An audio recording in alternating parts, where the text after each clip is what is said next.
আগামীকাল 23শে জুন আওয়ামী লীগের ৭৭তম প্রতিষ্ঠা বার্ষিকীকে কেন্দ্র করে সারা দেশে এক ধরনের অনিশ্চয়তা তৈরি হয়েছে। এখন প্রশ্ন হলো, কি পরিকল্পনা নিয়েছে নিষিদ্ধ এই দলটি?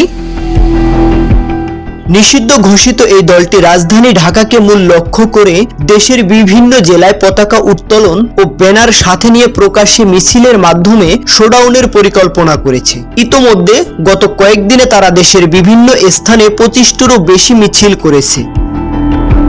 পরিস্থিতি নিয়ন্ত্রণে ঢাকা ও অন্যান্য জেলায় কঠোর নিরাপত্তা ব্যবস্থা নেওয়া হয়েছে। শুধু ঢাকাতেই ১৮,০০০-এরও বেশি আইন শৃঙ্খলা রক্ষাকারী বাহিনীর সদস্য মোতায়েন করা হবে এবং ২০০টিরও বেশি স্থানে পুলিশ চেকপোস্ট বসানো হয়েছে। এছাড়া ৬টি গুরুত্বপূর্ণ জেলায় সেনাবাহিনী মোতায়েনের নির্দেশ দেওয়া হয়েছে।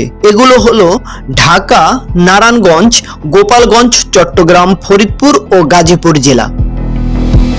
অন্যদিকে জুলাই আগস্ট গণ অভ্যুত্থানপন্থী ছাত্র ও রাজনৈতিক সংগঠনগুলো আওয়ামী লীগের যে কোনো তৎপরতা রুখে দিতে দিনভর মাঠে থাকার ঘোষণা দিয়েছে। ফলে উভয় পক্ষের মধ্যে বড় ধরনের সংঘর্ষের প্রবল আশঙ্কা দেখা দিয়েছে। সব মিলিয়ে জনমনে এখন একটাই প্রশ্ন, আগামীকাল কি সত্যিই রাজপথ উত্তপ্ত হবে নাকি এটি শুধুই আতঙ্ক?